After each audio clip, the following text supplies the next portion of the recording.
আমরা যখন ওই মেয়েটির বাড়িতে দেখা করতে গেছি, যে বাচ্চাটা, যে শিশুটা খুন ধর্ষণ হয়েছে, তার বাবার বয়স এবং আমার বয়স প্রায় সমান সমান। ওই ছেলেটির মুখের দিকে আমরা তাকাতে পারছিলাম না। নিজের ছোট্ট মেয়েটার মৃতদেহটা জড়িয়ে ধরে সে কেঁদেছে, বারবার অজ্ঞান হয়ে গেছে, কথা বলার মতো অবস্থায় ছিল না। এই যাদের কথা আপনি বললেন, এলিট বলে আপনি যাদেরকে দাগিয়ে দেওয়ার চেষ্টা করলেন, এই ডাক্তারবাবুরা যারা ছিলেন ওই একই দিনে যেদিনকে আমরা দেখা করতে গেছিলাম, সেদিন তারা ওইখানে উপস্থিত হয়েছিলেন। তারা বলেছিলেন আপনারা আসুন আমরা একসঙ্গে। তিলোত্তমার আন্দোলন কোনো ব্যক্তির আন্দোলন নয়।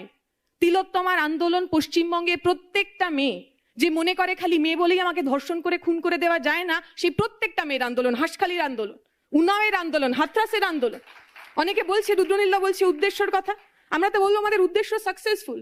অনেকে চেয়েছিলেন, ওই বলে না বেহেতি গঙ্গা মে হাত ধোনা, এত লোকজন রাস্তায় এসেছে মমতা ব্যানার্জির বিরুদ্ধে কথা বলছে, অতএব আমরাও সেখানে ঢুকে যাই।